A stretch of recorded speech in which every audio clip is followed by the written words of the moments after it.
Bismillahirrahmanirrahim. Alhamdulillahirrabbilalamin. Wassalatu wassalamu ala asrafil anbiya wa mursalin wa ala alihi washabihi ajmain amma ba'du. Baik yang terhormat dosen pembimbing Ibu Dr. Dina Hermina MPD, yang saya banggakan dan saya cintai, rekan-rekan S3 UIN Antasari yang berada dimanapun, ya mudah-mudahan selalu dalam lindungan Allah Tuhan yang Maha Kuasa. Amin amin ya rabbal alamin. Baik, dalam kesempatan kali ini saya Hari Nurdi akan menyampaikan materi saya mengenai riset kebijakan dalam metodologi penelitian pendidikan agama Islam, dan dimulai dari latar belakang terlebih dahulu, ya, latar belakang riset kebijakan dalam pendidikan agama Islam di Indonesia.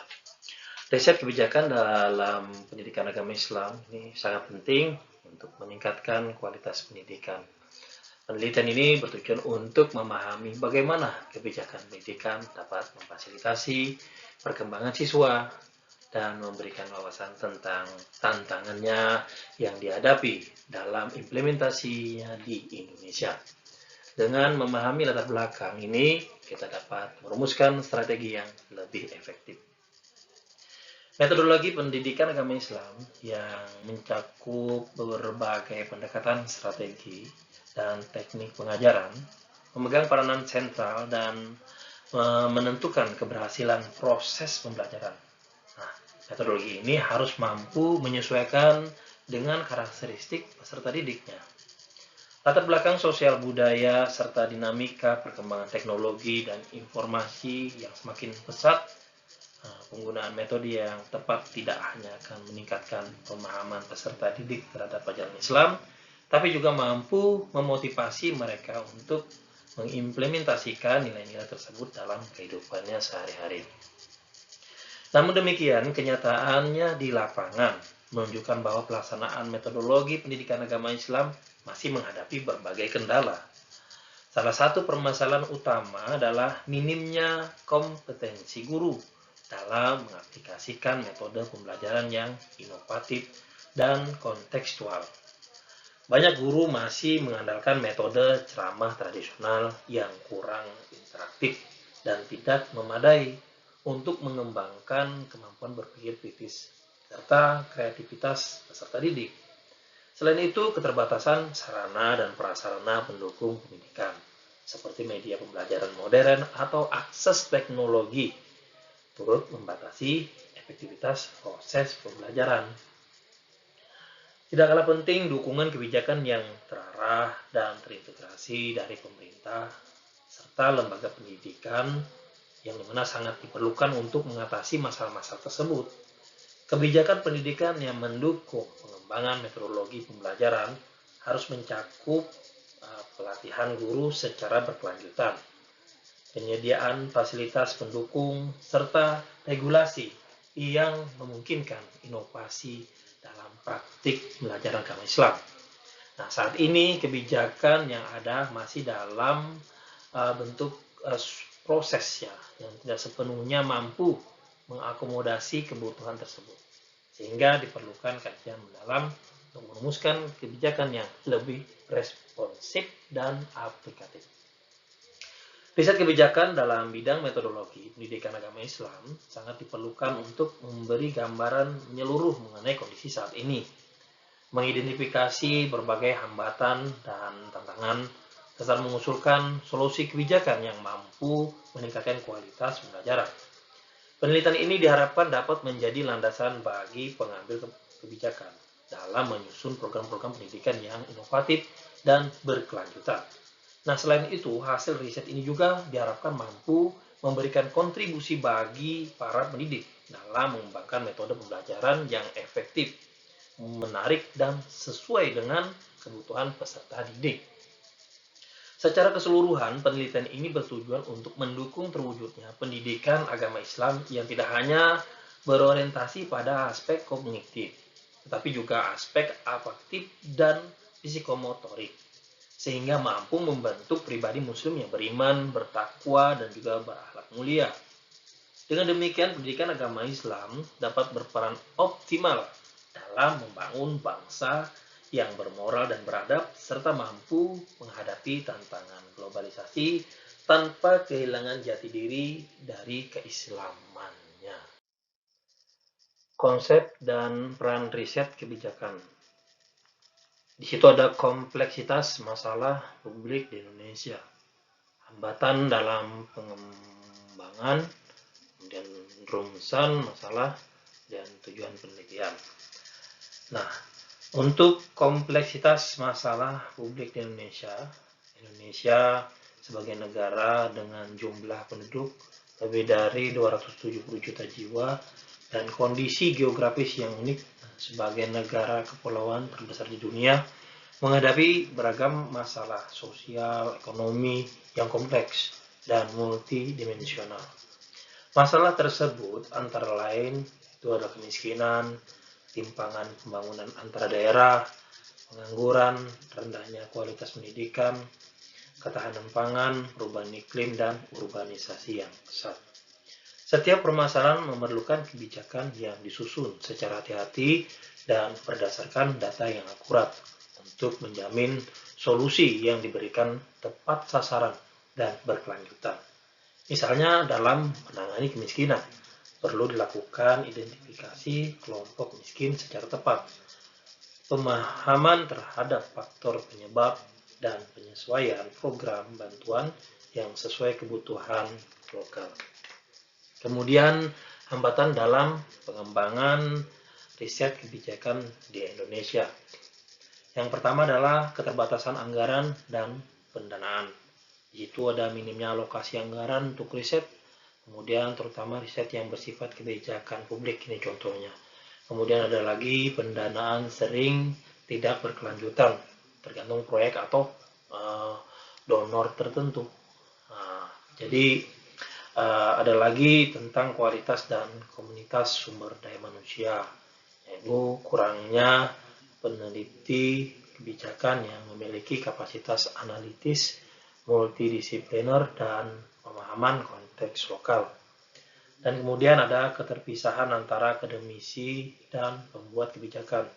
Nah, di situ ada komunikasi yang lemah antara peneliti dan pembuat kebijakan. Kemudian ada hasil riset tidak mudah dipahami atau tidak sesuai dengan kebutuhan pembuat kebijakan. Kemudian ada akses terhadap data dan informasi. Nah, keterbatasan akses data yang akurat, lengkap, dan terbaru, terutama data milik pemerintah. Kemudian lagi ada intervensi politik dan kepentingan. Ya, ini dalam kebijakan kadang kan lebih dipengaruhi oleh pertimbangan politik dan jangka pendek daripada bukti ilmiahnya. Dan kemudian adanya lemahnya infrastruktur dari riset tersebut. Nah, kemudian keterbatasan fasilitas riset seperti akses jurnal ilmiah, software analisis data, dan sarana pendukung lainnya. Kemudian adalah budaya riset yang belum kuat. Riset kebijakan belum menjadi bagian integral dalam proses perumusan kebijakan publik. Kemudian kegiatan riset seringkali dianggap sebagai formalitas atau pelengkap, bukan sebagai dasar pengambilan keputusan. Kemudian ada regulasi dan birokrasi yang menghambat. Nah, jadi ada prosedur administratif yang panjang dan rumit dalam proses riset dan publikasi. Nah, kemudian ada rumusan masalah. Yang pertama, apa permasalahan utama yang dihadapi? Kemudian bagaimana sih implementasi riset kebijakan tersebut? Kemudian apa saja faktor yang mempengaruhi efektivitas pelaksanaan kebijakan tersebut? Dan sejauh mana kebijakan tersebut memberikan dampak terhadap generasi mudanya? Dan apa alternatif kebijakan yang dapat diusulkan untuk mengatasi permasalahan yang ada? Nah, tujuan dalam penelitian ya tentunya menganalisis permasalahan kebijakan yang ada dalam bidang baik itu politik, ya, kemudian pendidikan, kesehatan, dan transportasi. Kemudian lagi mengevaluasi efektivitas kebijakan yang sedang berjalan ya, dengan mengkaji dampaknya terhadap kelompok sasaran dan tujuan yang telah ditetapkan. Kemudian lagi ada mengidentifikasi faktor-faktor penghambat dan pendukung dalam implementasi kebijakan tersebut, baik aspek regulasi, sumber daya, pelembagaan maupun sosial budayanya. Kemudian dalam menyusun rekomendasi kebijakan yang berbasis bukti, untuk perbaikan atau pengembangan kebijakan yang lebih responsif, efisien, dan berkeadilan. Kemudian terakhir adalah memberikan masukan strategi bagi pembuat kebijakan dalam merumuskan atau merevisi kebijakan publik guna meningkatkan kualitas layanan dan kesejahteraan masyarakat. Pengertian riset kebijakan. Riset kebijakan merupakan suatu proses sistematis untuk mengumpulkan dan menganalisis informasi guna menghasilkan rekomendasi yang dapat digunakan dalam perumusan, pelaksanaan, dan evaluasi kebijakan publik. Riset ini bertujuan untuk memberikan dasar ilmiah dalam proses pengambilan keputusan, sehingga kebijakan yang dihasilkan dapat lebih efektif, efisien, dan responsif terhadap permasalahan masyarakat. Ada peran riset dalam proses kebijakan publik, kemudian metodologi dalam riset kebijakan, hakikat dan karakteristik khas riset kebijakan, dan tahapan proses riset kebijakan. Kemudian ada beberapa ragam pendekatan metodologi. Metode-metode khusus analisis kebijakan. Kita lihat ada analisis biaya manfaat, analisis pemangku kepentingan, analisis implementasi, dan evaluasi kebijakan. Analisis biaya manfaat, di situ ada CBA, itu mengkuantifikasi semua biaya dan manfaat suatu kebijakan dalam satuan moneter atau uang untuk menentukan apakah manfaat lebih besar daripada biayanya. Jadi sangat berguna untuk membandingkan proyek-proyek investasi publik yang berbeda. Kemudian ada CA, digunakan ketika manfaat sulit diukur dalam uang. Nah, metode ini membandingkan biaya dari berbagai alternatif kebijakan untuk mencapai suatu tujuan yang sama. Jadi misalnya biaya per nyawa yang diselamatkan dari berbagai program kesehatan. Kemudian ada analisis pemangku kepentingan. Nah, metode sistematis untuk mengidentifikasi semua aktor yang berkepentingan dengan suatu kebijakan, menganalisis kepentingan, kekuatan, pengaruh, dan koalisinya. Koalisinya ya. Jadi analisis ini membantu memprediksi dukungan dan penolakan terhadap suatu kebijakan dan merancang strategi komunikasi yang efektif. Kemudian ada analisis implementasi ya. Kemudian fokus pada kesenjangan antara apa yang diinginkan oleh perumus kebijakan, kemudian dengan apa yang terjadi di lapangan. Jadi metode ini sering menggunakan pendekatan kualitatif untuk mengidentifikasi hambatan birokrasi, kapasitas sumber daya manusia, dan faktor kontekstual lainnya. Kemudian ada evaluasi kebijakan. Ini adalah bagian integral dari riset kebijakan. Nah, evaluasi bertujuan untuk menilai sejauh mana suatu kebijakan telah mencapai tujuan dan ia dapat dibedakan menjadi yang pertama adalah evaluasi proses, memantau pelaksanaan program untuk memberikan umpan balik bagi perbaikan ya. Kemudian lagi ada evaluasi dampak, mengukur efek akhir dari suatu kebijakan. Seringkali dengan menggunakan desain eksperimental atau kuasi eksperimental. Tantangan dan pertimbangan etis dalam metodologi kebijakan. Penerapan metodologi dalam dunia nyata tidak pernah lepas dari tantangan dan dilema. Yang pertama adalah akses dan ketersediaan data, yang dimana data yang dibutuhkan seringkali tidak tersedia, tidak akurat, atau sulit diakses karena alasan birokrasi atau kerahasiaan. Kemudian dari objektivitas vs tekanan politik, peneliti mungkin menghadapi tekanan dari klien untuk menghasilkan temuan yang sesuai harapan atau mengaburkan temuan yang tidak populer. Kemudian ketiga, keterbatasan waktu dan sumber daya. Tanggal waktu yang singkat dapat memaksa kompromi dalam desain metodologi, seperti mengurangi ukuran sampel atau mengorbankan kedalaman analisis kualitatif. Kemudian yang keempat, komunikasi temuan yang efektif, menjembatani kesenjangan antara kompleksitas metodologis dan kebutuhan pembuatan kebijakan akan diinformasi yang sederhana dan langsung. adalah sebuah seni. Pengguna eksekutif summary, policy brief, dan infografis menjadi sangat penting. Yang kelima adalah etika penelitian. Jadi prinsip-prinsip seperti informed consent atau persetujuan setelah penjelasan, kemudian kerahasiaan dan penghindaran terhadap konflik kepentingan harus dijunjung tinggi. Peneliti memiliki tanggung jawab moral terhadap subjek penelitian, klien, dan masyarakat luas. Tentang dalam pelaksanaan riset kebijakan, ini adalah pelaksanaan riset kebijakan di Indonesia maupun di negara lain yang sedang menghadapi beberapa tantangan. Yang antara lain adalah kurangnya data yang valid dan tersedia. Ini masih terbatasnya akses terhadap data publik yang lengkap dan terpercaya.